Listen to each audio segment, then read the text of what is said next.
All right, guys, Matt Day with CLA back with another drill for you. Today we're talking about our 6v5 take one out drill. Really good drill, probably at the beginning of practice that you want to do. I usually run it second or third on the practice plan.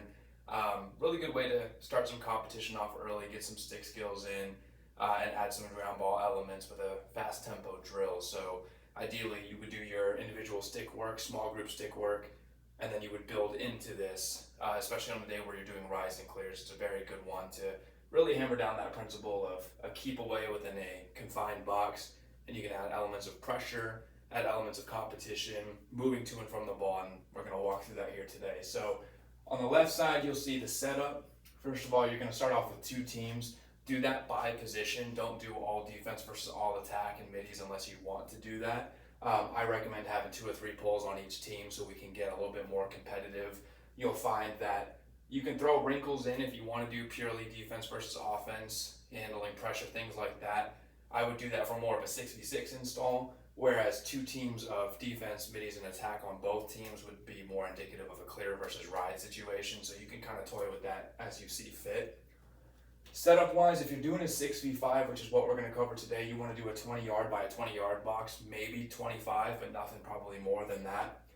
5v4, 15 by 15. If you have 4v3, then I would do a 10 by 10. Numbers might be your contributing factor there. Maybe you want to do 2 sets of 2 different groups of 4v3s to get everybody reps so they're not standing around. Or maybe you want to go for more of a team principle where you're doing rides and clears, and again, you would want the 6v5, which is why I have that listed first. Final point for setup would be lines on either side of a middle cone, which I've drawn here. These guys are outside of the drill. Inside the drill, we're going to finish our defense in, so I can show you the setup for that. So, points of emphasis. Number 1 is most important. The offensive team should be moving without the ball. Our guys should not be standing in the same spot when the whistle blows. We should have guys cutting back to the ball, filling the space. We should allow our ball carriers to carry and replace, carry, clear through, replace, things of that nature. Ideal situation, we would carry, clear through, fill. This guy's cutting back to the ball. These guys would shade around, for example. Just really indicative of real game situations. You're not going to be standing there flat-footed. You can add constraints in there, which we'll cover later on. But for the most part, just make sure your guys who are clearing are moving to and from the ball, right? Using space on offense and taking space away. In the constraints, especially in the corners, you're encouraging your defense to be a little more aggressive if they carry it to a corner than they would be in the middle of the box. Funneling to a side, using the sideline as a boundary, forcing them out of bounds, which is an important element of this, and pressuring the nearest adjacents, making them go over the top of the ball.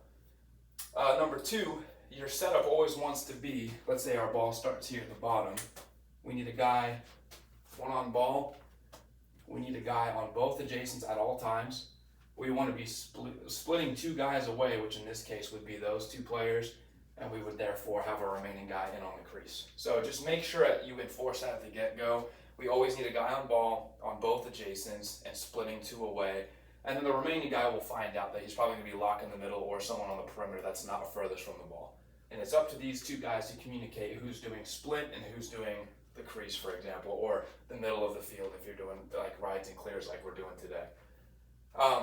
Final thing, I think this is important, which I addressed. I like to do pressure, so you can keep it 6v5 since it's within the confined space and say defense, you should be all out pressure, right? You can add a time constraint. You can't hold the ball more than 3 seconds. If the ball hits the ground, it's automatically done. If you hold on the ball for 5 seconds, then it's a turnover. Things like that nature to make it more fun. You can also add in a 6th guy. This can be done 6v6. Maybe you're playing an opponent that week who likes to pressure ride, and you want them still handling the pressure. You can even go as far as to make that a 7v6 in terms of the defense, where they're always looking double team, bump, and communicate. If you are going to do a 7v6, I recommend probably expanding a 6v5, turn into a 7v6. We probably do that in a 30-yard space, so the offense are not just blowing the whistle and then getting the crap beat out of them right off the get-go. So long story short, 6v5, keep it 20. If you do 6v6, maybe add another 5 yards on both sides. 7v6, where the defense focuses on doubling, I would probably expand to a 30 by 30 yard space. 4th and final point of emphasis, competition. I like to find other ways than 1v1s to get our guys rolling. And I think that from the get-go, you put a time constraint. What I like to do is say, hey, one coach is going to time blue, one coach is going to time black. Whoever gets to 2 minutes first is the winner. Put some up-downs on the line and let guys kind of wager a competition right out the get-go. You'll find that the coaches who are coaching each team get into it. So definitely a good way to start the practice from a competition standpoint, and put in some rules for winners, losers as you guys see fit. So final thing would be the drill. Again, we have our 20 by 20 yard space. I've got 6 offense here. I've got 5 defense. We've got 1 on ball, 1 on both adjacents, 1 on the middle, and 1, 2, split and 2 backside. The remainder of the players are outside of the drill on this cone. Pretty simple. Ball starts here. We're going to look for ways to find ball movement, whether that's a carry, clear through, pop. Maybe he wants to go over the top and throw it in the 20-yard space. We need to be able to expose it. We need to recognize, hey, I'm one of the guys that's being split backside. So this guy should either cut to the ball or fade. He cuts, fades. These guys exchange and isolate. This guy 2-on-1. You want to encourage the guys away from the plate to do something to come back and get it. So the ball continues to work around. Let's say for whatever reason, he passes it here and there's a turnover. Well, what you're going to do is you're going to take out the guy who forced the turnover, whether it's the guy who dropped the pass or he threw a bad one. He's going to come out. And then we're going to add a defenseman in.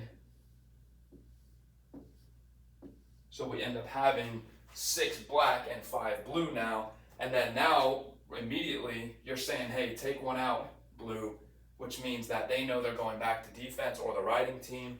The new guy coming in for the black team here now knows that we're doing 6v5 and they're on offense. So now offense is the blue team is going to focus on, I'm coming out, I need a guy on ball, 2 guys adjacent, split in 2 backside and 1 in the middle, and they transition from clearing to riding, and then the black team goes from riding to clearing. So you can get a lot of reps doing this.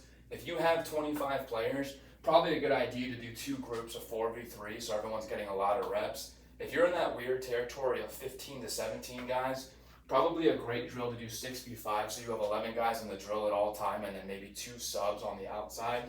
And if you get anything bigger than that, obviously you can do 2 groups of 6v5. So a great drill for us, you can get a lot of reps in about 10 minutes. Guys typically won't be standing here for very long, especially if you add elements of pressure. So I definitely recommend if you're doing rides and clears or handling pressure, either way you're doing that, 6v5, take 1 out is a great drill to get your practice started with some competition, but also introduce some key keep away principles and moving the rock. So give that one a try. Let us know in the comments what you think about it, and stay tuned for another video.